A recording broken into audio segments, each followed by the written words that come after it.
के बाद में आपके साथ सनलो खान आई डालती नजर खबरों पर। एक ऐसी हस्ती विश्व प्रसिद्ध जो कि एक बार फिर से चर्चाओं में आ गए। आपको बता दें कि अपने बयानों को लेकर हमेशा चर्चा में रहने वाले विश्व प्रसिद्ध कथावाचक अनिरुद्ध आचार्य एक बार फिर से सुर्खियों में हैं।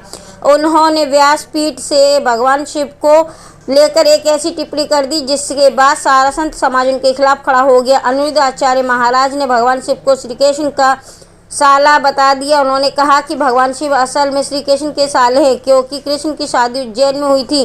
कथावाचक अनिरुद्ध आचार्य की इस टिप्पणी से संत समाज में भारी आक्रोश व्यक्त है, जिसका असर आगरा में भी देखने को मिला। आगरा में मनकामेश्वर के महंत योगेश पुरी ने भी इस पर रोष व्यक्त किया और कहा भगवान शिव को भगवान कृष्ण को साला कैसे बता सकते हैं, किस शास्त्र में कहाँ पर ये लिखा है, ये बात बिल्कुल परे है। अनिरुद्ध आचार्य बेकार की बात करें क्योंकि उनका अब लाखों लोग देखते हैं सुनते हैं। तो ऐसे महापुरुष के खास तौर से अनिरुद्ध आचार्य जी, मेरा अनुरोध है कि कृपया आपकी बातों को लाखों लोग सुनते हैं। धर्म का धर्म ना करिए, धर्म का अनर्थ मत करिए।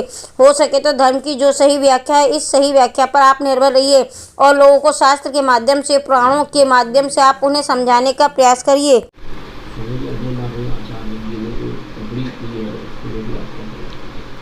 जो अनिरुद्धाचार्य जी महाराज ने जो टिप्पणी किया है, ये टिप्पणी कोई आज के समय में कोई विशेष नहीं है।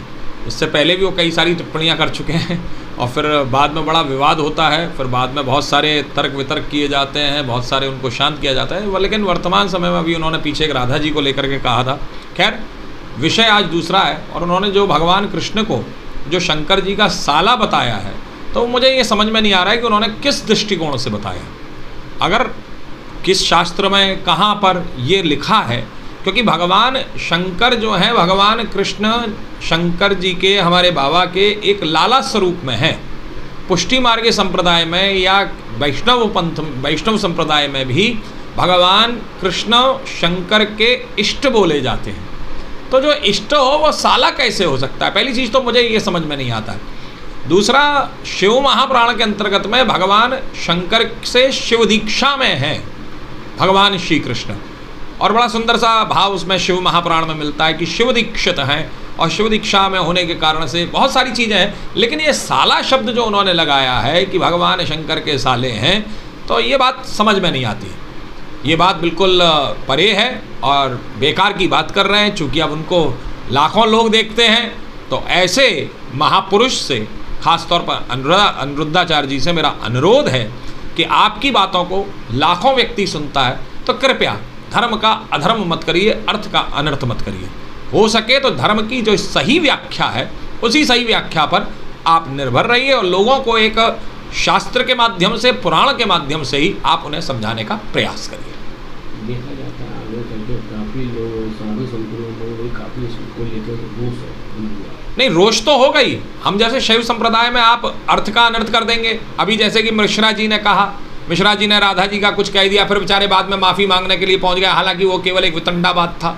उसके बाद में उन्होंने एक पशुपति व्रत के बारे में बोला, पता नहीं कहाँ से बोला, किधर से बोला, वो है ही नहीं। तो बहुत सारी चीज़ें, और ख़ास तौर पर आपके चैनल के माध्यम से मैं दर्शकों को भी सचेत करना चाहूँगा कि आप लोग भी जो धर्म को, जो आजकल सोशल मीडिया के माध्यम से समझ रहे हैं, सोशल मीडिया से बाहर निकलिए और सोशल मीडिया से बाहर निकल करके थोड़ा सा शास्त्रों का अध्ययन करिए, स्वाध्याय करिए और उनको जानने का प्रयास करिए कि हमारे धर्मशास्त्रों में क्या लिखा है। उसमें भी मैं आपके चैनल के माध्यम से मैं कहूँगा कि गीता प्रेस गोरखपुर को ही मान्यता दीजिए। जो गीता प्रेस गोरखपुर है उसका ही धर्मशास्त्र आप उठा करके आप जो है उनको पढ़ने की चेष्टा करिए, और बाकी का इन सब जो है विवादों में ना पड़िए। क्योंकि ये जो अनिरुद्धाचार्य जी महाराज ने कहा, इससे रोष होना तो स्वाभाविक ही है। क्योंकि जब आप एक अर्थ का अनर्थ कर देंगे तो कहीं ना कहीं व्यक्ति में रोष रहता है, और हम जैसे लोगों के लिए बड़ी ही स्थिति खराब हो जाती है कि हमको तो व्यक्ति कहता था उन्होंने बोला है, तो उन्होंने बोला है तो वो बहुत सही बोला, क्योंकि वो टीवी पर बोल रहे हैं। अब हमारी आवाज़ तो एक नक्कार खाने में तूती के समान है। अब वहाँ उनका चैनल चल रहा है, वो 5 से 8, 10 लाख, 15 लाख, 20 लाख रुपया दे रहे हैं एक एक कथा में। तो लिहाजा मेरा उनसे अनुरोध है कि जब आप धर्म के विषय में जब आप बात करें तो एक शास्त्रीय प्रमाण के साथ में बात करें, ना कि अपने मनगढ़ंत बात करें।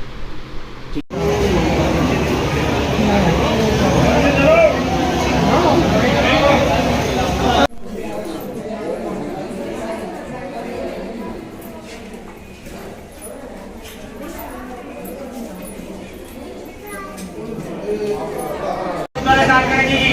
भैया जी आप प्रदान करेंगे उजाला के लिए। ऊपर जलाएंगी ऊपर जलाएंगी नहीं जलाएंगी।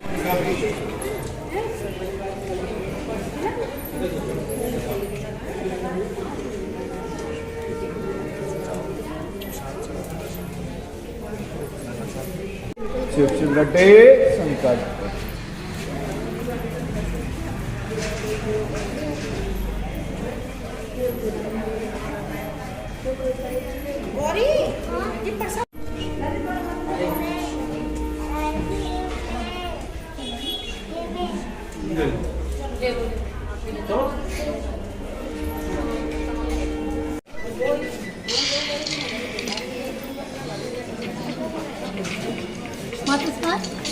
हर हर